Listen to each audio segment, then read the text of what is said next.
안녕하세요. 저는 23살 대학생이고요. 네.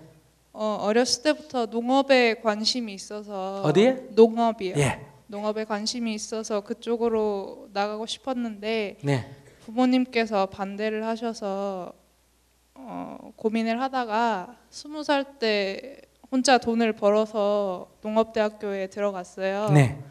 그래서 이제 한 3년 동안 학교에서 배우고 따로 농장을 만들어서 직접 시행착오를 겪으면서 나중에 이제 유기농산물을 생산을 하고 어린이들한테 이제 안전한 먹거리에 대해서 교육을 하고 싶은데 네.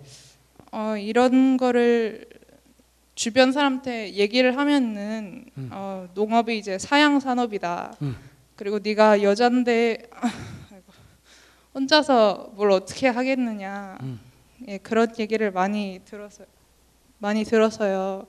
이거를 극복을 하려면 제가 여기서 뭘 더 열심히 해서 극복을 해야 되는 건지 아니면 정말로 한국 농업이 그렇게 걱정할 만큼 안 좋은 상황인 건지 앞으로 청년 농업인이 어떻게 하면 좋을까 한번 여쭤보고 싶습니다. 네. 아까도 얘기했지만은 뭐라고 똥은 뭐다? 똥이다. 오물이라고 보느냐, 걸음이라 보느냐는 사람에 달려 있는 거다. 이런 말씀 드렸잖아요, 그죠? 예. 그런 것처럼 한국 농업이 사양 산업이다 보는 사람도 있고, 한국 농업이 성장 산업이다 이렇게 볼 수도 있어요. 그러니까 그거는 어떻게 보느냐에 따라서 달라요. 그럼 사양 산업이다 보는 사람은 어떤 면에서 보느냐? 한국의 지금 지대, 토지대가 높아요, 낮아요? 높죠. 인건비가 높아요, 낮아요? 높아요. 높죠. 그럼 농업이라는 것이 사실 노동력 투여가 많아요, 적어요? 많죠. 그런 면에서 생산된 농산물 가격이 높을 수밖에 없다. 그럼에 비해서 중국의 농업은 우선 노동력이 싸고 지대가 싸고 그 다음에 여러 가지 그 환경에서 이렇게 생산 원가가 낮죠. 근데 이제 한중 FTA가 되고 한미 FTA 되고 더 넓게 이렇게 수출입 자유스러우면 중국 농산물이 우리에게 물밀듯이 밀려오니까 어떻겠어요? 값싼 농산물이 우리 주위를 감싸겠죠. 그러니까 그것만 보면 뭐하다? 한국 농업은 사양 산업이고 갈수록 어렵다 이렇게 볼 수가 있어요. 그런데 한미 관계 농업 교류에서는 개방하면 개방할수록 한국이 불리합니다. 다시 말하면 미국에서 생산된 게 한국에 수출할 거는 굉장히 대량이고 값싸게 대량으로 들어올 수 있지만은 한국에 생산한 것이 미국까지 가서 대량으로 값싸게 제공될 수 있는 조건은 아니다 이 말이에요. 근데 한중 관계는 조금 다릅니다. 지금은 불리한데 미래에는 성장 산업이 될 수도 있어요. 그럼 한번 보세요. 지금 한중 관계에서 무역 거래에서 중국의 값싼 농산물은 한국으로 팔려오고 한국에서 만든 고급 자동차, 핸드폰, 전자기기는 중국에 많이 팔려가죠. 그래서 누가 유리합니까 지금? 전체적으로는 한국이 무역 흑자가 한 200억 달러 이상 나잖아요. 그죠? 그런데 중국의 기술 수준이 점점 높아져요. 빠른 속도로 높아지죠. 그럼 앞으로 10년 정도 지난다고 하면 우리가 중국에 수출하는 이런 전자기기는 어지간하면 중국에서 만들까 안 만들까? 만들겠죠. 자동차도 앞으로 10년 더 지나면 중국에서 만들까 안 만들까? 만들겠죠. 그러면 이런 기술 격차가 점점 좁아지면 우리가 갖는 중국의 우위가 기술 우위가 점점 적어집니다. 대신에 중국은 값싼 노동력에 기술이 향상되니까 어때요? 오히려 중저가 제품은 거꾸로 중국에서 어느 쪽으로 온다? 한국으로 몰려오고 아주 일부 고기술만 중국으로 가지 더 이상 갈 게 없어지면 이 부분은 역전이 됩니다. 무슨 말인지 아시겠어요? 10년 후에는 역전이 된다 이렇게 예측할 수가 있어요. 그런데 농업 부분은 이제 어떻게 농업을 하느냐가 다른데 지금은 농업은 우리가 불리합니다. 근데 현재 중국의 14억 인구 가운데 10% 상위 10%만 해도 인구가 얼마예요? 1억 4천 명인데 상위 10%의 소득은 한국 국민의 평균 소득보다 높습니다.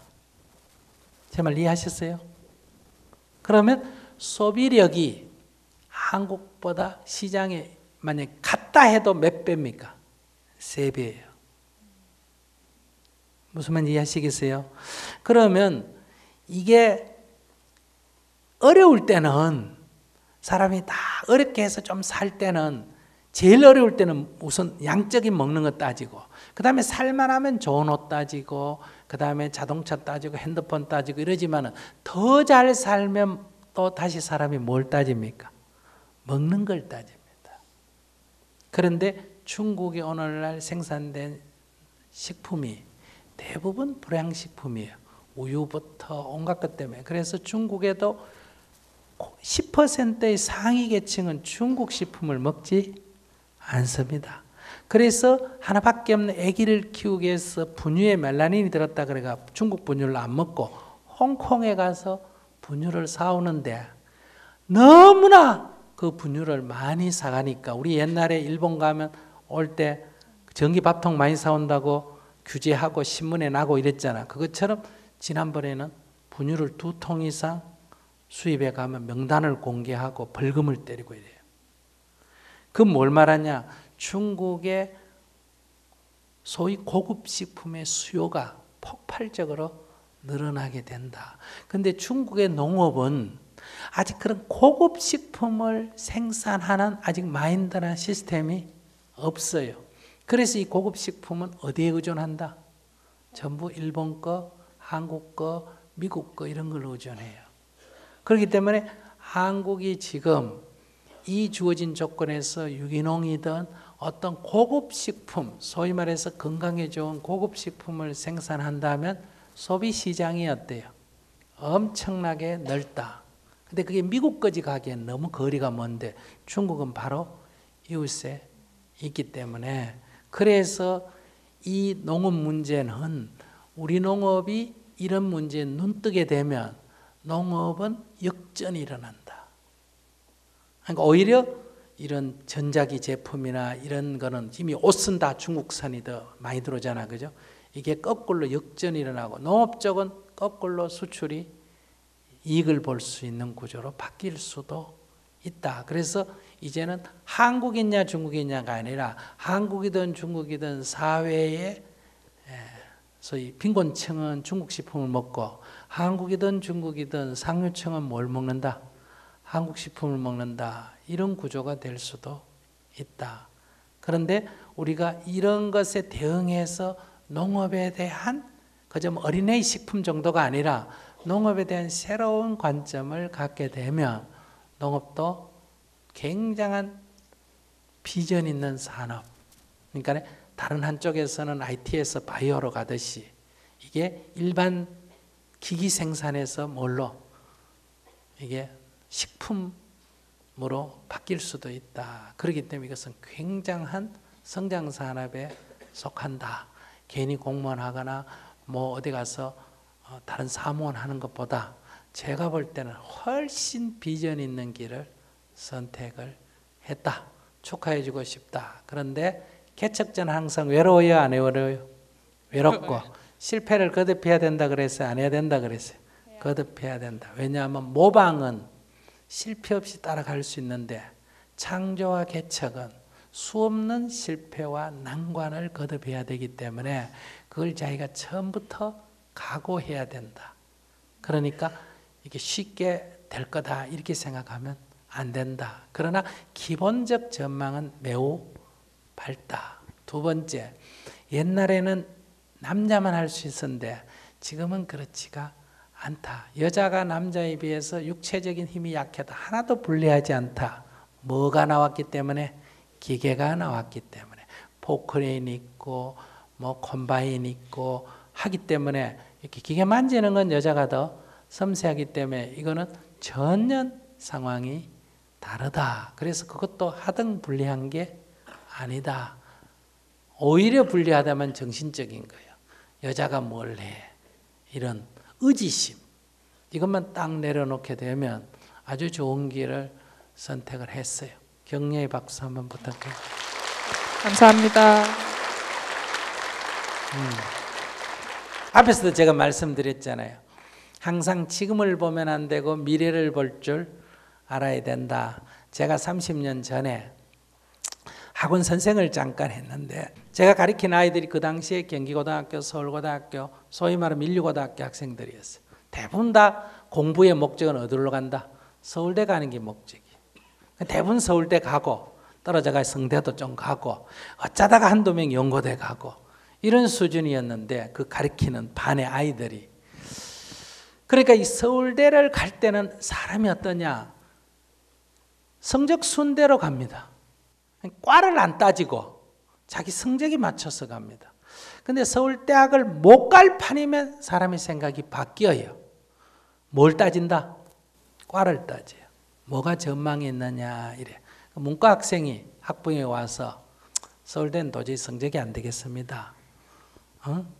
어떤 과가 앞으로 전망이 있겠습니까? 그래서 내가 성적이 그 정도면 그래 중국어과를 한번 가봐라 이랬어요. 그때 중국어과는 외대밖에 없었습니다. 외고대학에. 근데 외국대학은 연고대보다 낮아야 안 낮아요? 그때 사람 낮다고 생각했잖아요. 그죠? 그러니까 그것도 또 영어과도 아니고 무슨 과라? 중국과라. 그러니까 화를 벌컥 냈어요. 그 배가 어디서 먹어요? 이래. 근데 그래서 안 간 사람이 있고 간 사람이 있는데 그 간 학생은 어떻게 됐느냐? 10년 후에 그러니까 19에 20살에 대학을 갔다 하면 10년 후에 한중수교가 됐어요. 그러니까 이 중국가 나와가지고 회사에 들어갔는데 한중수교가 되면서 모든 회사가 중국에 지사가 낼 때 보통 한 45세 부장급이 지사장을 가는데 중국어를 하기 때문에 어떻게 됐다? 30살에 대리 수준에서 뭘로 갔다? 지사장으로 간 거예요. 출세했나 안 했나? 했지. 그러니까 이런 것도 어떻게 변화하느냐를 봐야 돼요. 그것처럼 우리가 예를 들면 자선사업을 한다 하더라도 우리가 20년, 30년 전에는 우리나라 고아가 많았어요? 안 많았어요? 많았지. 지금 고아들 많아요? 안 많아요? 별로 없지. 그러면 자선사업을 해도 고아원은 사양산업이에요? 성장산업이에요? 사양산업이지. 양로원은 성장산업이에요? 사양산업이에요? 성장산업이지. NGO 활동을 해도 환경운동은 앞으로 성장일까 사양일까? 성장이지. 어려운 사람 도와주는 구호는 한국 안에서는 사양 쪽으로 갈까 성장 쪽으로 갈까? 사양 쪽으로 가겠지. 왜? 그것은 시민단체에 사는 쪽보다 어디가 하기 때문에 정부가 복지제도로 해결하기 때문에. 그러니까 어떤 일에도 이런 변화가 있다. 첫째, 열심히 하는 게 중요하고 두 번째는 열심히 하는 것만 갖고 안 되고 방향성이 맞아떨어져야 된다. 이런 얘기예요. 그럼 오늘날 종교 현실은 어떻습니까? 종교 현실은 이렇게 깨우쳐 줘야 사람들이 좋아해요? 복 빌어줘야 좋아해요? 교회든 절이든 다 복 빌어주죠. 와서 빌면 복 받는다. 은혜 받는다. 근데 시간이 흐르면 흐를수록 입시기도다, 무슨 취직기도다, 그 다음에 승진기도다. 이게 사회가 투명하면 투명할수록 이 요구가 많아져요, 적어져요? 적어지죠. 그러면 이렇게 정신적으로 지금 힘들어하고 괴로워하는 이런 문제는 우리 사회가 갈수록 많아질까 적어질까? 많아지겠죠. 그러면 스님 같은 이런 활동이 갈수록 요구가 커질까 적어질까? 커지겠죠. 그럼 스님은 지금 종교 안에서도 성장 산업이 있어요, 사양 산업이 있어요? 성장 산업이 있어. 그래서 스님은 앞으로 여러분들 한 10년 지켜보세요. 죽기 전까지 자꾸 요구가 많아질 거예요. 이거는 스님이 열심히 하는 것도 있지만은 그거와 관계없이 이거 스님이 요구가 많은 쪽이에요. 그래도 규모로 보면 기복이 클까? 이런 정신 상담이 클까? 기복이 커요. 그러나 그건 크지만은 사양하고 있고 이건 작지만은 성장하고 있는 거예요. 그러면 스님이 이런 쪽으로 30년 전에 길을 들었을 때는 밥 먹고 살 수가 있었을까 없었을까? 없었어요. 맨날 이런 학생들 놔놓고 얘기하는 게 내 주 일이었어요. 일반인은 아예 상대를 안 했어요. 그런데 요즘 스님의 주 상대가 누굽니까? 아줌마 아니면 할머니 할아버지가 주 거기까지 영역이 확대됐죠. 제가 중고등학생 가르치다가 대학생 가르치다가 이제 청년지도 하다가 그 다음에 40대 장년청지도 요즘은 이제 할아버지 할머니 전문이에요. 왜냐하면 나도 그렇게 늙어가니까. 그런 것처럼 여러분들이 이제 그게 이제 시대 방향을 보고 해야 돼요. 그래서 한국 농업은 어떤 농업을 하느냐에 따라서 그것이 값싼 다량의 식품 쌀 생산을 한다든지 무슨 이렇게 하면 어느 그룹에 속한다? 사양산업에 속해요. 이 쌀 수입이 자유로워지면. 그러나 아까 말한 대로 유기농업이든 안 그러면 다른 중국을 겨냥한 어떤 다른 농업을 한다면 그 스님이 뭔지는 지금 내가 얘기할 수가 없어요. 그거는 찾아야 돼요. 한다면 거기에는 거꾸로 굉장한 성장 가능성이 있는 분야다. 이렇게 말할 수가 있어요. 그러니까 그건 너무 염려할 필요가 없고 대신 지난 자기가 한 40될 때까지 한 20년간 뭐 할 각오를 해야 된다? 상당히 쟤는 지금 60인데 40년을 이렇게 어려운 과정을 겪어서 이제 조금 이름이 나가 이렇게 오라 그러잖아. 그죠? 그러니까 그런 지난한 과정을 봐야 돼요. 그러면 미래를 딱 보고 가면 이 현실이 힘들지 않습니다. 지금 남북관계가 뭐 내일 전쟁할 듯이 하지만은 길게 보면 남북한은 통일되는 게 우리한테 유리할까? 분단되는 게 유리할까? 통일되는 게 유리하겠죠. 그러면 내가 하는 통일운동은 지금은 굉장히 바보 취급을 받고 오해받고 하지만은 이제 통일된 이후에 보면 뭐라 그럴까? 선지자가 되는 거예요. 아시겠습니까? 그러니 항상 역사 속에서 조금 너무 앞서가면 이제 고독하게 죽게 되고 아시겠어요? 그러니까 조금 앞서가면 이제 어느 정도 고통을 겪고 어느 정도 성과도 보고 비슷하게 가면 이제 그저 현실에 안주하게 되고 뒤따라가게 되면 이제 낙마하고 이런 일이 생기죠. 쉽죠, 뒤따라가면. 그러나 거기에 무슨 비전이 있는 것은 아니에요. 어떤 길을 선택할 거냐? 그건 젊은이들이 자기 선택. 새로운 길은 항상 험난하고 어렵고 그 실패가 많다. 그걸 당연하게 시작할 때 받아들이고 가야 돼요. 이렇게 안전한 데를 추구하면 거기는 안전성이 있는 방면에 거기는 어떤 새로운 비전은 적다.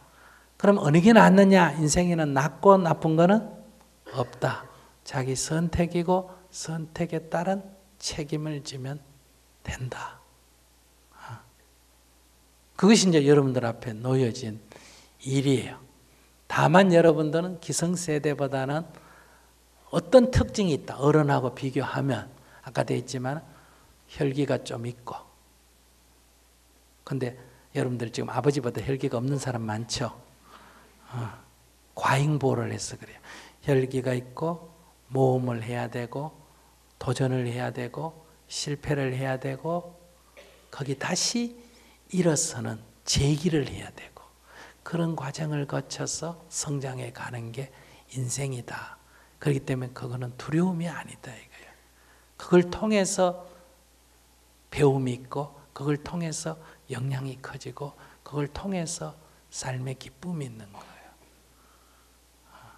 그 길을 갈 수밖에 없는데 안 가려고 하면 야생동물이 산으로 안 가고 집으로 돌아와서 우리 속으로 들어가는 것과 같은 거고 조금 어렵지만은 그 길을 나설겠느냐 개인적으로 이런 문제고 제가 이제 여러분께 마지막으로 부탁드리고 싶은 것은 앞에서 얘기했지만은 개인이 목표를 세우고 열심히 하는 것도 중요하지만은 동시에 자기 역량의 일부를 어떻게 해라? 우리 공동체 시대적 요구를 알아차리고 거기에 일부 투여할 때 개인의 성공이 진정한 성공이 되고 개인의 성공이 사회적 성공과 일치하게 된다. 그러면 우리 시대에 있어서의 시대적 과제, 그것은 산업화, 민주화 다음 단계로 남한만 보면 복지사회 이렇게 말할 수 있겠죠. 민주주의의 입장에서는 선출하는 민주주의는 있지만 아직도 통치하잖아. 지금 보면 이것이 선출하는 민주주의만 아니라 우리가 일상 속에서 민주의 권리를 시민의 권리를 행사하는 민주주의가 되려면 중앙 권력이 지방으로 더욱더 분화돼야 된다. 분권이 돼야 된다.